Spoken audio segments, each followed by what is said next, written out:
Wouldn't it be great if that was the worst thing that ever happened to her, was a big fart? But really, you don't wish that on people. You wish that whatever challenges they come up against, that they have the support, encouragement, love, guidance around them to get through it, to become stronger. This time a week ago, I was recovering from a run that I did on Saturday, which was a 60-kilometre run out in the You Yangs, which is a little mountain range between Melbourne and Geelong here in Victoria.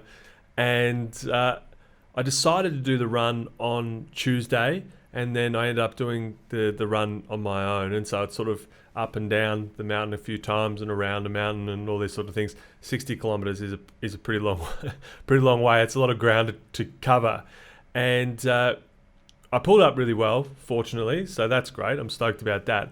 But a couple of people are like, oh, that's mental. That's crazy. Why would you do that? First of all, there are lots of people that run a really long way, and I have friends that run further than that. I've seen Jamie Milne run extraordinary distances every single day. He ran from Albert Park in Melbourne to Sunshine Coast in Queensland, which was insane. 80 Ks a day, like every day for basically two and a bit, 3 weeks. Still 60 kilometres in the hills, on trails is, it's a pretty long run, and it's certainly a long run to just decide to do randomly. So I guess I kind of wanted to just talk about tough times and tough asks, because a lot of the conversations we hear about people enduring, it's like, you just knuckle down, just endure, just deal with it, and that's how you build resilience, and your mind you're in control of everything, and there is nothing but how you perceive things. And largely that's my attitude. I take a very sort of stoic, heavy attitude towards life. I really try and concentrate on what I can control. I really try and just carry on. And I feel like for me, it's something that I'm actually pretty good at. It's like enduring pretty tough times and enduring a lot of uncertainty and dealing with those things and dealing with challenges, and just kind of, even if I'm not killing it and I'm not super stoked about it, and I'm able to just keep putting one foot after the other. And that is part of how I deal with stuff, but it also is what makes me feel good. So I'm geared in that direction naturally, maybe, or perhaps as a product of my environment, but it's something that I do almost without thinking most of the time. It's kind of my default setting. And working with kids and working in communities that are at risk, but also working in really resource-rich communities with people that have mental health issues or just are struggling with things in general, and also having been through this current time where COVID's come through and just made everyone stay home, and it's rocked a lot of industries and it's rocked a lot of business owners, and there's a lot of challenges for people regardless of where you are, who you are. It's sort of didn't really discriminate. We all had to stay inside, and a lot of us had to shut down what we were doing for work and find new things to do. And the discussion comes up about how to build resilience, and what does that mean, for all these different people and places and ages and times and spaces. And I really enjoy sports analogies and training analogies for lots of things, because they make a lot of sense to me. I've done sports my whole life. I think a lot of people have at least dipped their toe in the water of sports, even if they didn't enjoy it and didn't hang in there for very long. But a lot of people have done some sport and kind of get some of the things. A lot of people are looking for quick fixes for sports and fitness and health as well. And I hope at this point you understand that there are very few quick fixes that aren't just hydrate and sleep. They're probably the quickest fixes that you can get your hands on performance-wise. But generally speaking, you got to put time in, and it takes a lot of time. You need coaching, and you need help, and you need guidance, and you need people around you. You need the right food, and you need the right rest, and you need to maintain your body while you develop your body and develop your skills. And these things take time. And the most important element of developing any kind of sports skill or strength or health and fitness goal is consistency. And then on top of that consistency, you've got things you can tweak, which, is the support around you and the quality coaching that you're getting, and information that you're getting, and the nutrition that you're getting, and the hydration and the sleep, and all of these things come together to help you go from where you started to where you end up, which is hopefully bigger, faster, stronger, fitter, performing better in a game, whatever it is. When it comes to mental health, we don't, and resilience and things like that, we don't pay as much attention to the environmental factors that help you develop resilience or capacity to deal with tough times. I see a lot of people really trying hard to raise their kids comfortably. They want their kids to be comfortable, and I get it. You don't want your kids to have a bad day. You don't want them to be sad. You don't want them to be hurt and upset, and you don't want them to struggle. But what you really don't want is to have your first challenging time when you're 23. Like, you don't want to have your first existential challenge at 23, because you will be so beyond equipped to deal with it. You just won't be able to deal with it. It'll really knock you for six. And something innocuous, something small, can have a really massive negative impact on a 23-year-old that's experiencing their first tough time. And helping people develop in that space is much the same as building fitness. If you did your first back squat at 23 and you put 300 kilos on a bar, it would probably kill you. But if you've been squatting and training your entire life up to that point, there's a chance, if you've really, really put time into it and you've really been exposed to a lot, that you might be able to squat 300 kilos. And if maybe not at 23, maybe at 33, you'll be able to do it. It takes time though. You can't just jump straight to 300 kilo back squats. And so it's the same with challenging times. You need to be exposed to things as a child when you're little, and they need to change and evolve, and they need to be on the edge of where you're comfortable, and you need to be exposed to those times in order to build up your strength in your capacity to deal with that, which becomes, attached to the level of resilience you're able to maintain. Things like when your grandparents die, but you're surrounded by love and understanding, and you get lots of explanation, and you get lots of cuddles, and you have this wonderful time, and you kind of get to dip your toe in the water. For many children, this is part of the process. We're like, okay, so life is not permanent and people pass away. Maybe you get it from a pet. Maybe you get it from a grandparent. Maybe you get it from a family friend. Whatever it is, someone passes away. And if you kind of expose that a few times when you're little, and the people are a little bit further away from you, and they're, not as close, still close, and you still care, but it's not your entire immediate family, for instance, then by the time the people closer to you start to die or something happens in that space, you're a little bit better equipped because you've been through this kind of death process a few times. You've been exposed to it. You know that things will be okay. You've got some tools to deal with it. You build around that your understanding of how you'd like to cope with those sorts of things and what's important to you in those times. The first time you experience any kind of death is when you're 30. It's going to hit you in a different way to someone who's had a few minor exposures along the way. You've got no context. You've got very little.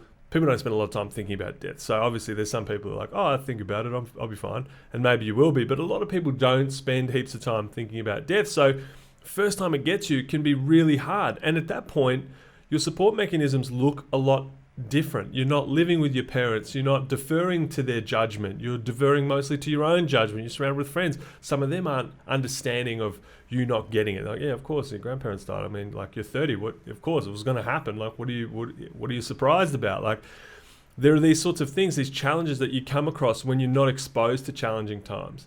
Obviously, I'm not saying go out and hope that people die or that your pets die or those sorts of things, or hope that people around your children die. But what I'm saying is, if you don't expose people to tough times in a supportive environment that they can then get through and then build tools to understand getting through tough times, then you are setting them up later on in life to really struggle when they come against adversity or uncertainty. And so for me, because obviously I'm not sitting around wishing death on everybody, I'm certainly not wishing, horrible business deals or things like that, but there are things that I can do where I expose myself to challenging times and get in the suck and just feel it and just be like, oh yeah, that's right. This is what it feels like. And move the worst thing out a bit further. Because everybody has a worst. And I have met people that have been through objectively the most horrific possible things you can imagine that you can endure as a human. And they're fine. Yeah, they're really fine. They're like really wonderfully balanced, engaged, happy people with agency. They're good, and they have been through the ringer, some of the worst things. And I've met people who have been through stuff that objectively is either really, really normal to be expected in life, or just not really that bad on paper. You would probably say, oh, that doesn't seem like such a big deal, and it knocks them for absolute six. And it knocks them for six because they've not been exposed to much by way of challenging times in their life. So it is the worst thing that's ever happened to them. And two, they don't have the tools to deal with it. And three, they're not in a supportive environment that will allow them to sort of riff out what's going on so they can move through the tough time. So the first time I held my goddaughter, she was only weeks old. And I remember she's lying there and she's tiny and she's perfect and she's porcelain and she's adorable and she's amazing. And then she's kind of like, and she's freaking out, and she was so comfortable like a second ago. I'm like, well, no, she's got a little bit of gas. She's like, she's freaking out. And she kind of has this moment, and then she does a fart. And then she was good. She literally just went back to sleep. She's like, thank goodness. Because at the moment, for a moment there, my tummy hurt a lot. And then I did this fart, and now I'm good. And I'm thinking apart from being born, which is probably pretty traumatic, but this might be the worst thing that's ever happened to her in a few weeks of existence. It's like really horrible, random pain that she's got no context for in her tummy, and then it was resolved. And part of me thinks, wouldn't it be great if that was the worst thing that ever happened to her, was a big fart? But really, you don't wish that on people. You wish that whatever challenges they come up against, that they have the support, encouragement, love, guidance around them to get through it, to become stronger. Challenging times can be the most amazing catalysts for growth. They really can be. And there's a lot of people saying, challenging is growth. Not always though, because sometimes challenging times bury people if they don't have the right support around them, if they don't have the right access to what they need around them, if they don't have all the material and emotional support around them, it can bury them. If I train physically every day really, really hard, and then the rest of the time I'm eating well, sleeping well, people are watching how I'm moving, making sure I'm not getting hurt, I can get stronger and faster and fitter really quick. But if you put someone in that space training really hard, doing really hard, heavy work, heavy lifting, and they're not being fed, and they're not sleeping, and they're not supported, and they're stressed out of their mind, it can literally drive them to an early grave. The hard work piece, the challenge piece, isn't the bit that drives the growth. It's the support around people and the environment that they're in that allows people to grow while they're being challenged. So around these people all the time, we need to make sure that we're providing that environment and move the worst possible thing that someone's ever dealt with out by exposing people to challenges and letting them grow because they've been supported, not just throwing them in the deep end and saying, hey, if you swim, great. If you don't, it's a growth period, because it might not be a growth period. They might drown, and then that's not growth at all. That's the end of everything. So I'm on this 60K run, and like 10Ks in, I was actually feeling pretty good. But then 20Ks in, I'm thinking, this is starting to hurt a little bit. It's a lot of up and down. And 30Ks in, I'm like, yep, no, not good. 40Ks, I was really like, this is starting to suck pretty bad. And then at 50Ks, I was like, 52Ks it was. I was like, yeah, 20, 30, 40Ks didn't even really suck that bad. That didn't even count. Because now I'm hitting this really big uphill run. I've got sort of the home stretch inside, I suppose, but it's really hurting. And that pushed the worst out. I could have stopped at 30 and said, yeah, that was a tough run. That was hard and I overcame. But you get through it and there's levels. And by going all the way through and saying, no, I'm going to finish the 60 and I'm going to do this thing, and you realize like 20, 30, 40 was not that bad. And when things in your life feel like a 20, 30, 40K deep run, you go, yeah, it's not great, but I've been here before and it gets better and it could get worse. And either way, I've got the capacity to deal with it. And that's really important. So sometimes just exposing yourself to challenges that are definitely outside of your comfort zone, and physically perhaps you can do them, but mentally you're going to have to really push yourself to get there. Those things are really important because they start to move out your capacity to deal with tough times. They move out your worst. They expose you to different things. It's kind of like jumping in the cold ocean on a cold day.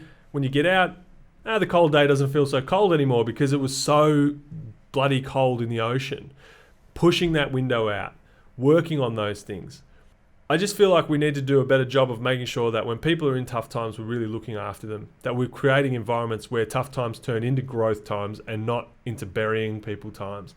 We're all going through a moment in time where we're also stuck inside. We've all kind of been whacked with the same stick, this COVID isolation, shut your business down stick, that we really focus on building strong environments around people and not just saying, tough times are growth times, you'll be right, it is what you make of it, these are the things, blah, blah, blah. Look around people and make sure they have everything that you would want around you if you were to turn a tough time into a growth time. And if you do have agency in that space and you do have a chance, push yourself and expose yourself and build those tools up, build that self-awareness up in that space, get that knowledge, get that feel for tough times and for how you're going so that you can do a better job of it.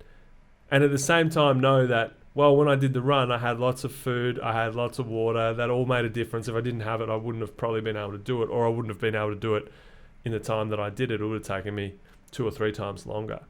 And some people don't have everything. They don't have food and water and a place to stay and all that kind of certainty. And it takes 2 or 3 times longer. And we need to allow for that by either allowing people the extra time or by really rolling up our sleeves and getting in and making sure that they're okay. This has been a long one. If you got all the way to the end, thanks very much. Really appreciate it. Share it around, spread the word, tell people, look after each other, leave some comments, like, subscribe, all that kind of stuff, and just be nice.